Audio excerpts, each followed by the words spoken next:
law enforcement. Isn't it interesting now that this feature is released just in time, just as they released that?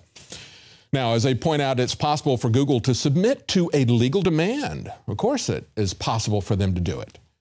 They don't have any legal liability anymore because of CISA. And of course, that allows the government, even if the company was not a willing participant in this, even if they hadn't been involved in this, which I believe from the very beginning, nevertheless, the government could hold a gun to their head and say, you don't have any legal liability. Why would you withhold this? You better not withhold it, turn it over. So now it's possible for them to submit a legal demand to Google for location history that is greater than 6 months old. And this is a report that was written by a law enforcement trainer, Aaron Edens. And he provides detailed guidance for law enforcement, the police, on the wealth of historic location information that is available through Google Timeline and how they can request it. So now law enforcement will get all the information that it wants about you. Yeah, we the people don't know anything about what our government is doing, what the military is doing, or what the militarized police are doing. Now, when we come back, we're going to talk about Ben Carson's resume gate. We're also going to talk about climate change and the panic that is beginning right now as a buildup to the Paris conference at the end of this month. And later in the program, we're going to have an extended interview with Roger Stone. He's a political consultant to presidents since and including Richard Nixon. He was a former campaign advisor to Donald Trump. We're going to talk to him about Donald Trump, and we're going to talk to him about his books, the one that's just been released, The Clintons' War on Women, and his upcoming book about Jeb Bush, Jeb and the Bush crime family. So stay tuned. We'll be right back.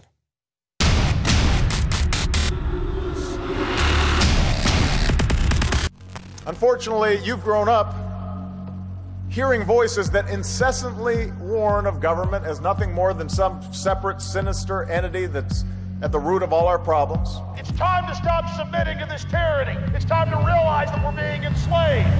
Some of these same voices also do their best to gum up the works.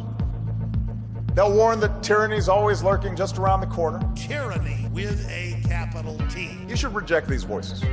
Everything that's been done with torture, rendition, the NDAA, the Patriot Acts 1 and 2, from day one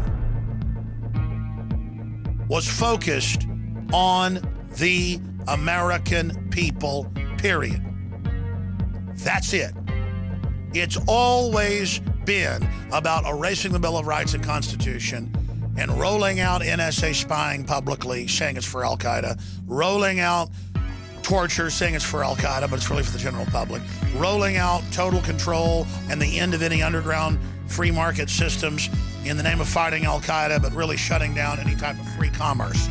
This is all about converting us from a free society to a tyranny with a capital T.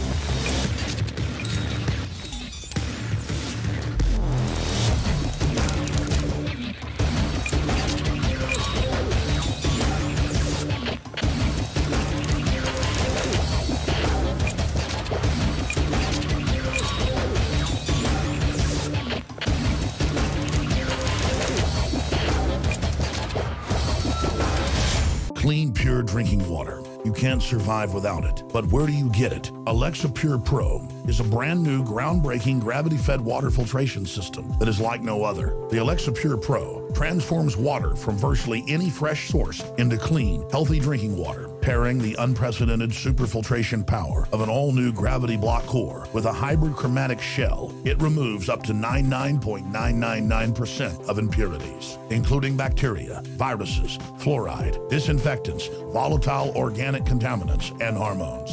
Filter capacity up to 5,000 gallons. Stainless steel construction, easy assembly, low maintenance. Replacement filters are simple to install. And now, as part of an exclusive limited time introductory offer, you can save $20 off the retail price and get free shipping. This is a limited time offer, so order your unit today and receive free shipping and $20 off. Go to InfoWarsStore.com or call 888-253-3139. The knowledge of the ancients, tried and true, trusted herbs and extracts fused with the latest nutraceutical science. Introducing the all-new Ancient Defense Herbal Immunity Blend, crafted with over 14 key ancient herbs and extracts to supercharge and prepare your body for what experts admit is the most dangerous season of the year. We have rejected hundreds of other formulations in our quest to bring you what is simply the most powerful and comprehensive proprietary formula that we have ever created in the realm of herbal immunity. For the last 2 years, our team has been working with top doctors, nutritionists, and chemists to develop the ultimate nutraceutical formulation. Experience the benefits of combining over 14 ancient herbs and extracts with exciting new advances in nutraceutical science. Now is the time to secure Ancient Defense for you and your family. Visit ancientdefense.com or call 888-253-3139. That's ancientdefense.com. Introducing Secret 12, the new INFOWARS Life Vitamin B12 formulation. Most forms of vitamin B12 are highly processed and synthetic and could not be properly absorbed by the body. That's why for real results, so many are having to turn to painful B12 injections, which are known to have higher absorption rates. Now, InfoWarsLife.com is excited to announce that we can bring you our most bioactive, powerful form of B12 that has been developed with our exclusive perfected process. Secret 12 is a binary of nutramedical grade, bioavailable coenzyme forms of B12, methylcobalamin, the same kind used in B12 injections, and adenosylcobalamin. Secret 12 is simply taken by mouth, right on the tongue, and then swallowed. No needles, no injections. Don't take my word for it. Try it for yourself. Discover the secret. Secret 12. Secure your revolutionary Secret 12 formula right now at InfoWarsLife.com or call 888-253-3139.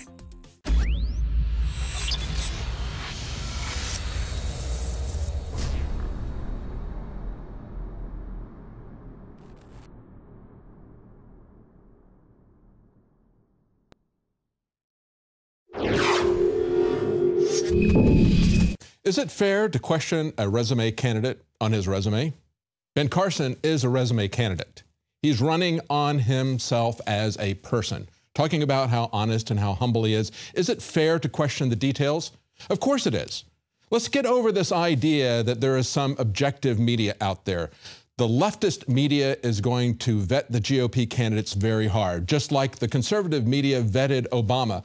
But that doesn't give anyone an excuse to say, hey, the media let Obama get away with lying. Why can't I lie too? In my opinion, that is essentially what Ben Carson is saying, but I think it tells us something about us as well. I think it tells us that not only is the media biased, and we refuse to admit that there's a conservative as well as a liberal media, there's a Republican and Democratic media, but we also need to understand that the American people don't want to hear this once they get invested in a particular candidate. Just as the left didn't want to hear anything negative or questionable about Obama's secret past, they also don't want to hear anything about their current candidates. They just stop their ears and say, I'm not listening, don't talk to me about it. Well, you need to look at what these people who want to exercise power over you, you need to look at what they're proposing to do, but you need to also look at them carefully if they're running as a resume candidate. Now, the Wall Street Journal points out Ben Carson's past faces deeper questions. This is what his campaign manager, Barry Bennett, said on Friday. He said, there's no facts saying they are not true. We are guilty until proven innocent. You have no reason to believe that they're not true. There is no evidence to point to the fact that they're even questionable. Well, I question it. And let's listen to what he told Sean Hannity, how he explained this in question. In your book, Gifted Hands, that you were 17 years old and you were introduced in 1969 to General William Westmoreland, who had just ended his command with the U.S. forces in Vietnam, and that you dined together. Is that true?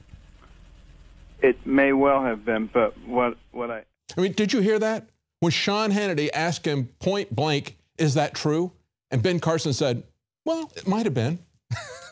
Really? Seriously? He wrote this in a book? He put it in writing. He's been using this in multiple speeches over the years. I guess the question I have is, if you're not sure of the details, and he goes on to say, it was 40 years ago, I'm not really sure of those details. It could have been true. It could have been true, and that's what his campaign manager says. Prove that it isn't true. Well, if he admits that he doesn't remember the details, why should we have to prove that it's not true? And it makes absolutely no sense. But of course, I guess the other part of this is, why does he feel compelled to brag about what he did in junior ROTC 40 or 50 years ago? Really? Seriously? Who cares? I mean, would you care if I was running for president? I talked about my band medals that I got in high school. It's absolutely insane. But it gets worse than this. They point out in the Wall Street Journal, in his 1990 autobiography, Gifted Hands, Mr. Carson writes of a Yale psychology professor who told Carson, then a junior, other students in the class, identified by Mr. Carson as Perceptions 301, that their final exam papers had been inadvertently burned, requiring all 150 students to retake it. The new exam, he recalled in the book, was much tougher, and everyone walked out but Ben Carson. Now, when I read this to my family, they went hysterical laughing. I mean, this is a narrative that is questionable. It is questionable. So you ought to have a way to back this up. And it gets even worse. It gets even more hysterical. He said, the professor came toward me. With her was a photographer for the Yale Daily News who paused and snapped my picture. A hoax, the teacher said. We wanted to see who was the most honest student in the class. And Mr. Carson wrote that the professor then handed him a $10 bill. Really? Really? I mean, does that sound plausible at all to you? It doesn't. Yale students 40, 50 years ago would be competitive enough that they would not walk out of an exam because it was tough. Okay? Then they go on to say, this is when they vetted him. They said, well, there's no photo identifying Mr. Carson in the paper. There was no class called Perceptions 301, said the librarian Claren Spies on Friday. There was no psychology class of that. See, that's the problem that you get into. Now, when he pushed back on this, what he did, amazingly enough, was he responded to this by posting on Facebook a parody of this situation. And what happened with this, according to his explanation, according to this newspaper clip, was the Yale Record, which is a parody newspaper, made a parody of the real school newspaper, the Yale Daily News, doing an exact copy of it, saying that some students who were in a psychology class would have to retake the exam that had been lost. Okay, now, the question is, it still doesn't exactly match the details, the elaboration, the need to boast. That should be raising red flags for people all over the place.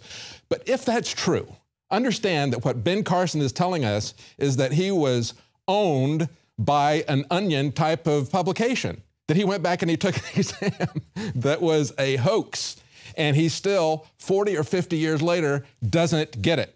Well, you know what I don't get? I don't get when Ben Carson says on Friday, let's talk about issues here that are really substantive. When he looks at the TPP, and in less than 24 hours, he says, that's great, I support that. Because remember, back earlier this year, he says, well, I'm not really sure that we should go with this. He now has aligned himself with the GOP's establishment wing. In less than 24 hours, he looked at the TPP, and he says, I can go with that. Now, Breitbart did a great example of this because the TPP is huge, or as Donald Trump would say, huge, right? 6,000 pages. Do you realize how much that is? Well, let's try to put that in some examples. They point out that it is 3 times bigger than the King James Version of the Bible. Let me ask all the Christians out there who support Ben Carson. Have you ever read the King James Bible cover to cover 3 times in one night? Do you think you would understand it? Do you think you would understand this highly technical legal document and be able to read that in one night? No, no. Here's some other examples. It's 6 times longer than Obamacare. It is 4 times longer than the entire Lord of the Rings trilogy and The Hobbit. 4 times longer than that. And it is 4 times longer than the complete works of William Shakespeare. But, you know, Ben Carson honestly took a look at that and said, yeah, you know, I could go for that. I was opposed to that before, but I can see I was wrong now. You know what he did? He just put a big for sale sign around his neck. He just said, I'm for sale to special interest, to the multinational corporations who wrote this agreement, to the GOP establishment, to the donors that I would like to have. Just like Jeb and Rubio and these other people have done with this. He has basically put a big for sale sign around his neck, and he has become a political whore. And that's what you need to understand about Ben Carson. Rand Paul slams Rubio over the Obama trade. He said we should read legislation before we vote on it. Oh, that was back in June of this year when they passed the Trade Promotion Authority. And this is what Rand Paul said at the time. He said, I have a bill called Read the Bills Act. In it, there's a requirement that you have to wait 1 day for every 20 pages of legislation. So let's talk about those numbers. If you took a day to look at each 20 pages of this agreement, and that would not be unreasonable since this is a highly technical legal document. And one person from New Zealand who looked at this said, unless they give us the accompanying